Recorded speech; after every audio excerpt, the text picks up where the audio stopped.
We did it again. Yo, welcome to the Juiced Up Show. I'm your host, Jake Juiced Up Accardo, episode 23 of the program. We got a good one for you today. The Juiced Up Show is basically ESPN meets TMZ. We do pop culture, we do sports, social media, anything kind of going viral. That's what we're talking about. Two rules of the Juiced Up Show is we don't do politics and we don't do religion. Those are the only two rules of the show. Today on the docket for episode 23, we're going to go over the Pistons and Spurs game from Monday. We're going to talk a little UFL, United Football League. I love football. I follow this league as well, so we're going to talk a little United Football League rule changes. And then we're going to dive into some hip-hop, 50 Cent and, T.I., Clifford Harris. They got a little beef going right now, so we'll talk about that and share our opinions. And then at the end of the show, it's the Juiced Up Takes. All right, so first on the docket was the NBA. We had a great game. It looked like it was going to be a good game. Didn't really turn out to be that way. We had the Spurs out the Pistons. Wemby came out there, didn't play too well. Neither did Cade. But Vassell for the Spurs was on fire. He was hitting three balls. The Spurs supporting cast played really well off the bench too. Cade Cunningham didn't play that great of a game, and that's kind of what the knock is on the Pistons right now if they're not able to get to the finals, is not having enough offense after Cade. So if Cade has a bad game or a bad series, that could really wrap it up for the Pistons in a way. So they didn't, he didn't have a great game. They ended up losing 114-103 at home. They traded for Huerta. They still haven't played him yet. I'm wondering when he's going to get some reps. He's a great shooter, a guy that can extend the floor and open up the floor a little bit for Cade to make to have a little more space on the floor. So we'll see when he actually gets to start playing. Really hasn't played since the trade deadline, so we'll keep an eye on that. But Wemby is starting to make me a fan. I'm starting to be a believer. I wasn't too high on this guy with him only being in his second year, and being so young and having all this I guess expectations put on him being on the Spurs and whatnot. But the Spurs have built a nice roster, especially when they grabbed De'Aaron Fox last year. That solidified their front court. They got Wemby, that solidified their back court. They got Wemby in the front court. So I feel like the Spurs are doing all the right moves right now. They're hitting all the right buttons, and they're definitely going to compete to go to the Western Conference Finals, if not also the Finals. They have beat OKC pretty handily this year, if it is them and OKC at the end. I don't really know their record against the Nuggets, but I feel like Jokic could be a problem for Wemby with the way he plays and with the way he also dishes the ball, and he can extend the floor out to the three-point line.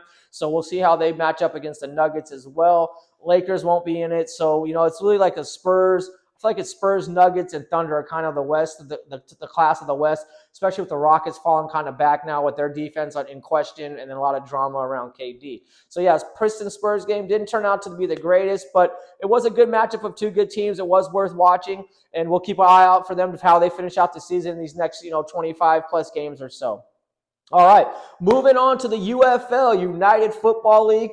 Used to be the XFL. They also merged with the other, American Football League that was out there before. So it's two leagues that merged into one. It's spring football. It's another alternative for guys that might be scout players or guys that didn't make a roster for the NFL last year. So it's another way to get more reps, more game film put together so they can try to make an NFL roster in the summertime and in the spring for OTAs.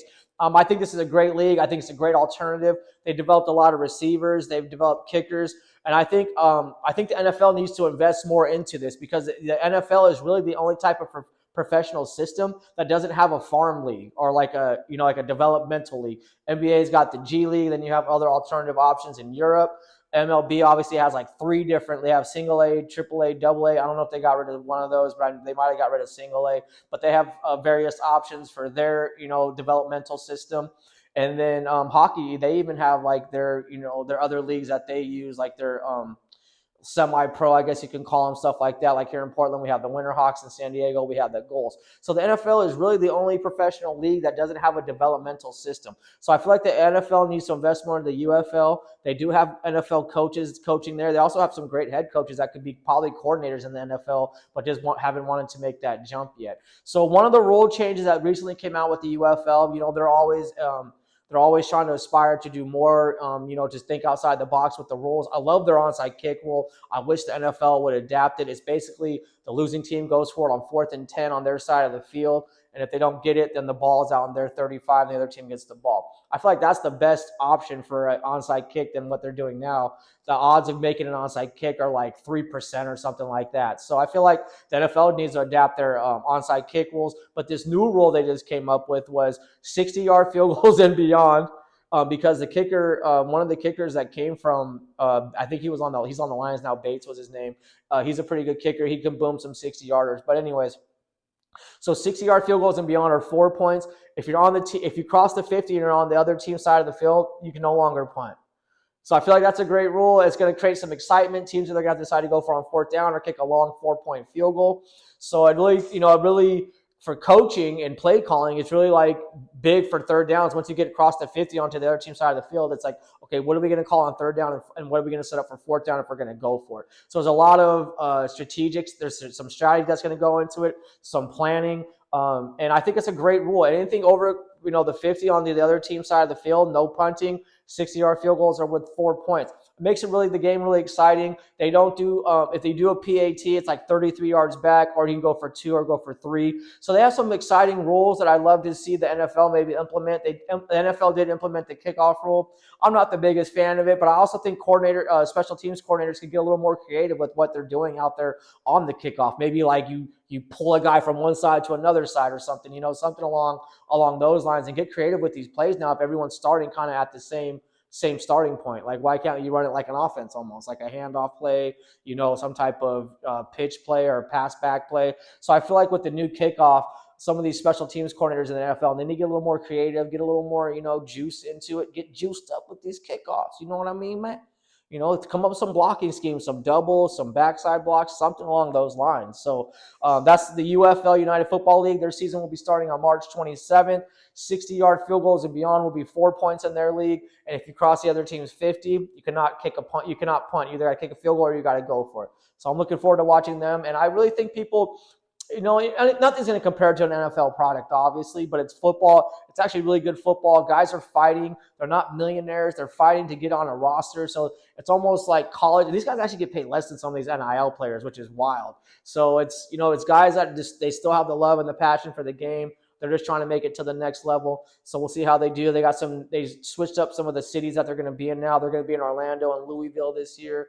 I think also Columbus, Ohio. So they moved a couple teams around. They used to have Memphis. They used to have San Antonio. They're trying to figure out what regions are the best, get into some smaller stadiums so the games don't look so empty, which makes sense.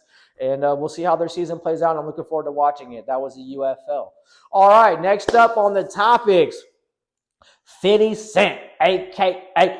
Curtis Jackson, and T.I., a.k.a. Cliff Harris. They're getting a little beef right now. It started with, 50 Cent kind of backing out of, I guess they had a conversation amongst each other to do a versus, which was going on during COVID. It was just a way to get entertainment out there with people being stuck in their house. It was basically two musicians or two rap groups would go up against each other and just go song for song. That's pretty much what the premises of the versus battles were. There were some good ones. We recently had No Limit versus Cash Money.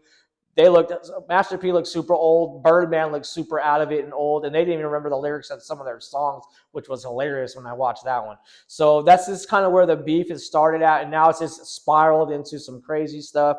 You got T.I. dropping diss songs, 50 dropping memes. T.I.'s duck mouth kid is getting involved, like he's putting in work or something, like he's ever caught a body. Like I remember seeing this kid on Hustle and whatever that show was that he had, Hustle and Prime or Hustle and Family, whatever, Family Hustle. So I mean, this kid grew up with money and a silver spoon. So I don't know why this kid thinks he's like hard to the core or some fucking gangster talking shit to 50 Cent through video, when if he saw 50 in person, he'd probably shit himself unless there's a camera rolling. Then he knows he wouldn't be able to do that for his ego. But so we got the family involved now. 50's throwing shots. There was a recent quote by 50 saying, "I dropped Wangsta on Jaw. I released the Diddy documentary. You're next, light-skinned boy." So 50 is already juicing up for some diabolical stuff on T.I. And I also just saw a video recently of from the movie ATL when Big Boy rolls up on T.I.'s brother in the movie, and he owes him money, and they put 50's face on Big Boy's part. So that was pretty funny. So 50 ain't gonna stop. 50's gonna come at you. 50, I remember like years back when T.I. caught that gun charge. He was posting some stuff like, "Oh, I asked my attorney, how do you get 9 months on a gun charge when you're a felon?" And so he was kind of trying to insinuate that T.I. was a rat. And now T.I.'s making, raps. He's making diss tracks about 50 Cent. And I think what it comes down to for T.I.'s camp is he's coming out with his last album. He's trying to generate some conversation about him, trying to get his relevancy up. And so this beef with 50 is basically gonna help that, and maybe help his album get some more notoriety if it already hasn't got enough. So I feel like on T.I.'s end, it's more for him in publicity and for relevancy. I think for 50 Cent, it's just going to be fun just airing this dude out like everybody else he does. So I'm sitting back with my popcorn and I'm watching the damn thing, and I'm laughing my ass off because it's one thing for T.I. to step up to Floyd back in the day when Floyd was kicking it with his wife, but it's another thing to step up to 50. You know what I mean? Like 50 ain't no joke. I ride with the unit every time. I ride with Shady Records. I ride with Aftermath, and it's the unit, and it's 50, and I'm looking forward to this beef. All right, and now at the end of the show, it's the Juice Up Takes. All right, first juiced up take today. A couple episodes ago, we talked about Bonnie Blue, the OnlyFans content creator. She did her breeder cup or breeder's mission thing. She had sex with 400 men unprotected. A few weeks later, come to find out, old girl's knocked up. Go figure. Go figure. So Bonnie Blue is now knocked up. She's catching flack online from, women that have had miscarriages in the past or that couldn't, carry her pregnancy all the way through.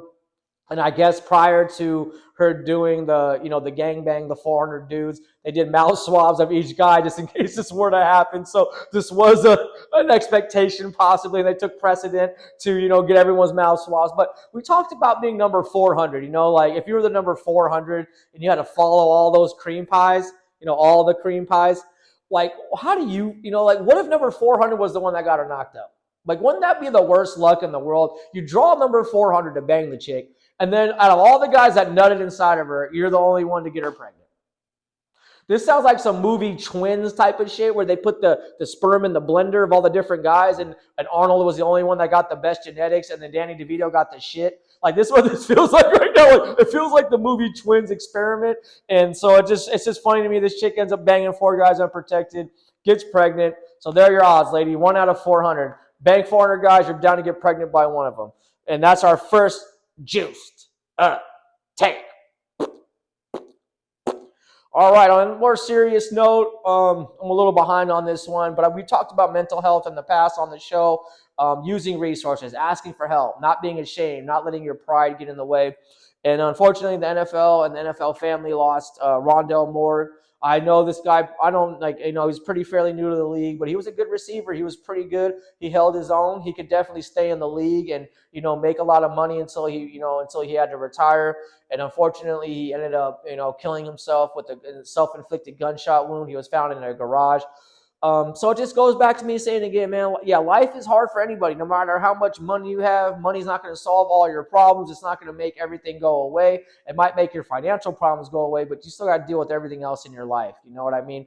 And I think everyone just use your resources, be vulnerable, put yourself out there, reach out to people and pray, get into a church if you're into God, find some type of savior, some type of release that can help you, feel better about life and about the way things are going in life. Because this guy was a millionaire, an athlete, a professional athlete at that. He hit the peak of his profession at a young age, made good money, and it didn't even make him happy enough. So mental health issues, we take it very serious here at the Juiced Up Show. So please, man, ask for help.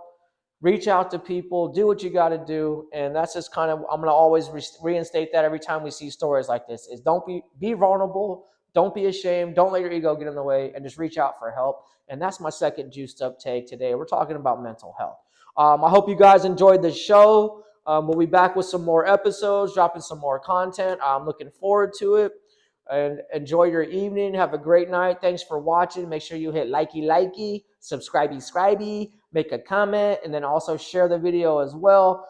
You can always email me at the juicedupshow@gmail.com. That thing always messes me up. I don't know why I say at that. Like, I don't know. I got to figure that out. I got to work that out. I got to work that out. So email me, the juicedupshow@gmail.com. Holler at your boy. If you got some ideas on what you'd like to see on the show, or maybe me talk about. I'll take some constructive criticism too. Just be nice about it. Just be nice. And that's the end of the show. Thanks again. Have a good evening. And until next time, we'll see you later.